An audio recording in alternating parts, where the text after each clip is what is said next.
Hi guys, welcome to Arun rich Kannada YouTube channel. So ಇವತ್ತಿನ ವಿಡಿಯೋದಲ್ಲಿ third year B history text book 4 ಬಗ್ಗೆ ಇವತ್ತಿನ ವಿಡಿಯೋದಲ್ಲಿ ತಿಳ್ಕೊಳ್ಳೋಣ. ಯಾವ ಇಂಪಾರ್ಟೆಂಟ್ ಲೆಸನ್ಸ್, ಹಾಗೆಯೇ ಈ ಒಂದು ಲೆಸನಿಂದ ಏನೇನೆಲ್ಲ ಕೇಳ್ತಾರೆ ಅಂತಲೂ ಕೂಡ ನೋಡೋಣ. ಅಂದರೆ ಇಂಪಾರ್ಟೆಂಟ್ ಲೆಸನ್ಸಿಂದ. ಸೊ ಈ ಒಂದು ಟೆಕ್ಸ್ಟ್ ಬುಕ್ ಇರೋದು ಆಧುನಿಕ ಜಗತ್ತಿನ ಇತಿಹಾಸದ ಬಗ್ಗೆ, ಹಾಗೆ ಕ್ರಿಸ 1600ರಿಂದ 1990ರವರೆಗೆ ಇರುವಂಥದ್ದು. ಸೊ ಇದು ಇತಿಹಾಸ ಅಧ್ಯಯನ ಮತ್ತು ಸಂಶೋಧನೆ ಬಗ್ಗೆ ತಿಳ್ಕೊಳ್ಳೋಣ. ಸೊ ಇಲ್ಲಿ ನೋಡ್ಬೋದು, ಇದೇನಪ್ಪ ಪೇಜಿಗೆ ಅಂತ ಹೇಳ್ಬಿಡಿ ಅವ್ರು ಕೊಟ್ಟಿರೋದೇ ಈ ಥರ ನೋಡಿ. ಫಸ್ಟು ಬ್ಲಾಕ್ 1ನಲ್ಲಿ ನೋಡೋದಾದರೆ ಪುನರ್ಜೀವನದ ನೆಪೋಲಿಯನ್ ಬೋನಾಪಾರ್ಟಿಯ ಪತನದವರೆಗೆ. ಆ್ಯಂಡ್ ಟೆಕ್ಸ್ಟ್ ಬುಕ್ 3 ಇಂಪಾರ್ಟೆಂಟ್ ಲೆಸನ್ಸ್ಗಳ ಬಗ್ಗೆ ನಾನು ಹಿಂದಿನ ವಿಡಿಯೋದಲ್ಲಿ ಅಪ್ಲೋಡ್ ಮಾಡಿದ್ದೇನೆ. ಸೊ ಯಾರೆಲ್ಲ ನೋಡಿಲ್ಲ ಅದನ್ನು ಕೂಡ ನೋಡಿ ಅಂತ ಹೇಳ್ತಾ, ಇದು text book 4. So first one important, ಹಾಗೆ 5th 6th. ಸೊ ಬ್ಲಾಕ್ 1ನಲ್ಲಿ ಘಟಕ 1, ಹಾಗೆ ಘಟಕ 5, ಹಾಗೆ ಘಟಕ 6 ತುಂಬ ಇಂಪಾರ್ಟೆಂಟ್. ನೆಕ್ಸ್ಟ್ ಬ್ಲಾಕ್ 2ನಲ್ಲಿ ಮೆಟರ್ನಿಕ್ ಯುಗದಿಂದ ಕಾಲ್ ಮಾರ್ಕ್ಸ್ನ ಹೊರಗೆ, ಘಟಕ 7, ಹಾಗೆ ಘಟಕ 10 ಮತ್ತು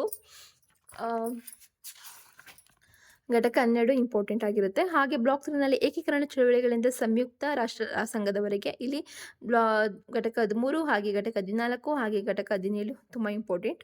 ಹಾಗೆಯೇ ಬ್ಲಾಕ್ 4ರಲ್ಲಿ ರಷ್ಯಾದ ಕ್ರಾಂತಿಯಿಂದ ಸೋವಿಯತ್ ರಷ್ಯಾದ ವಿಘಟನೆವರೆಗೆ, ಅಲ್ಲಿ ನೋಡೋದಾದರೆ ಘಟಕ 20, ಘಟಕ 21, ಹಾಗೆ ಘಟಕ 23 ತುಂಬ ಇಂಪಾರ್ಟೆಂಟ್ ಲೆಸನ್ಸ್ಗಳಾಗಿರುತ್ತೆ. ಸೊ ಯಾಕಂದರೆ ನಾನು 4 ಇಯರ್ಸ್ ಕ್ವಶನ್ ಪೇಪರ್ನ 5, 10, 15 ಮಾರ್ಕ್ಸ್ದೆಲ್ಲ ಒಂದು ಕಡೆ ಬರೆದುಕೊಂಡು ಅದನ್ನು ಕೂಡ ನಾನು ಮುಂದಿನ ವಿಡಿಯೋದಲ್ಲಿ ಅಪ್ಲೋಡ್ ಮಾಡ್ತೀನಿ, ಇಂಪಾರ್ಟೆಂಟ್ ಆ ಕ್ವಶನ್ಸ್ದೆಲ್ಲ. ಸೊ ಒಂದೇ ಕಡೆ ಬರೆದು ನಾನು ಯಾವ ಒಂದು ಲೆಸನ್ಸಿಂದ ರಿಪೀಟೆಡಾಗಿ ಕೇಳಿದ್ದಾರೆ ಆ ಒಂದು ಲೆಸನ್ ನಾನು ಇಂಪಾರ್ಟೆಂಟ್ ಅಂತ ಹಾಕಿರೋದು. ನಾನು ಸುಮ್ಮನೆ ಏನು ಕಾಲಹರಣಕ್ಕೆ ನಾನು ಹಾಕಿಲ್ಲ. ಸೊ ನಾನು ಏನು ಹಾಕಿದ್ದೀನಿ ಇದು ನನಗೂ ಕೂಡ, ನಾನು ಓದ್ಕೊಳ್ಳೋಕ್ಕೂ ಕೂಡ ಮಾಡಿರುವಂಥದ್ದು. ಸೊ ಇದು ನಿಮಗೂ ಕೂಡ ಹೆಲ್ಪ್ ಆಗಲಿ ಅನ್ನೋ ಒಂದು ದೃಷ್ಟಿಯಿಂದ ಈ ಒಂದು ವಿಡಿಯೋ. ಸೊ ಬನ್ನಿ ನೋಡೋಣ ಯಾವ ಒಂದು ಲೆಸನ್ಸಲ್ಲಿ ಏನೇನು ಇಂಪಾರ್ಟೆಂಟ್ ಇದೆ ಅಂತ. ಅಂದರೆ ನಾನು ಏನು ಇಂಪಾರ್ಟೆಂಟ್ ಅಂತ ಹಾಕಿದ್ದೀನಿ ಆ ಒಂದು ಲೆಸನ್ಸಿಂದ. ಸೊ ಲೆಸನ್ ಫಸ್ಟಲ್ಲಿ ನಿಮಗೆ ಗೆಲಿಲಿಯೋ ಬಗ್ಗೆ 5 ಮಾರ್ಕ್ಸಿಗೆ ಕೇಳುವಂಥದ್ದು. ಹಾಗೆ ಸೊ ನೆಕ್ಸ್ಟ್ ಘಟಕ 5ರಲ್ಲಿ ನೆಪೋಲಿಯನ್ ಬೋನಾಪಾರ್ಟಿನ ಹೇಳಿಕೆ, ಹಾಗೆ ಸುಧಾರಣೆಗಳು, ಹಾಗೆ ಮತ್ತು ದಿಗ್ವಿಜಯಗಳ ಬಗ್ಗೆ, ಜೀವನ ಮತ್ತು ನೆಪೋಲಿಯನ್ ಅವರ ಜೀವನ, ಅದೇ ಹಾಗೆ ಮತ್ತು ಸೈನಿಕ ಸಾಧನೆಗಳು, ಹಾಗೆ ಅವರ ಸುಧಾರಣೆಗಳ ಬಗ್ಗೆ ಕೇಳುವಂಥದ್ದು ಈ ಒಂದು ಲೆಸನ್ನಿಂದ.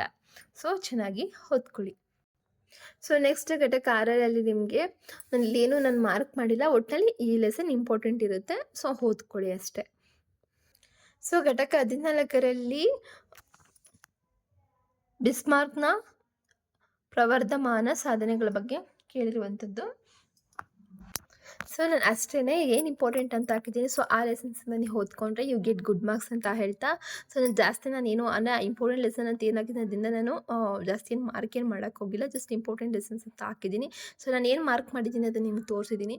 ಸೊ ನೀವು ಅಷ್ಟನ್ನು ಓದ್ಕೊಂಡ್ರೆ ಸಾಕು, ಒಳ್ಳೆ ಅಂಕಗಳನ್ನ ಗಳಿಸ್ಕೋಬೋದು. ಹಾಗೆ ನಾನು ಮುಂದಿನ ವಿಡಿಯೋದಲ್ಲಿ ಅಂದರೆ ಟೆಕ್ಸ್ಟ್ ಬುಕ್ಸ್ 5 ಆದ ನಂತರ ಏನು ನಾನು ಒಂದು 4 ಕ್ವಶನ್ ಪೇಪರ್ನ 5 ಮಾರ್ಕ್ಸ್, 10 ಮಾರ್ಕ್ಸ್, 15 ಮಾರ್ಕ್ಸ್ ಏನು ಒಂದು ಕಡೆ ಬರೆದಿದ್ದೀನಿ ಅದನ್ನು ನಿಮಗೆ ತೋರಿಸಿದ್ರೆ, ಅಂದರೆ ವೀಡಿಯೋ ಮಾಡಿ ಅಪ್ಲೋಡ್ ಮಾಡ್ತೀನಿ. ಸೊ ನೀವು ಅದನ್ನು ನೋಡಿದಾಗ ನಿಮ್ಗೊಂದು ಕ್ಲಾರಿಟಿ ಸಿಗುತ್ತೆ. ಅಂದರೆ ಜಾಸ್ತಿ ರಿಪೀಟೆಡಾಗಿ ಏನು ಕೇಳಿದಾಗ ನಿಮ್ಗೊಂದು ಐಡಿಯಾ ಸಿಗುತ್ತೆ. ಸೊ ನಾನು ಆ ಒಂದು ಬೇಸ್ ಮೇಲೆ ನಾನು ಇಂಪಾರ್ಟೆಂಟ್ ಲೆಸನ್ಸ್ ಅಂತ ಹಾಕಿರೋದು.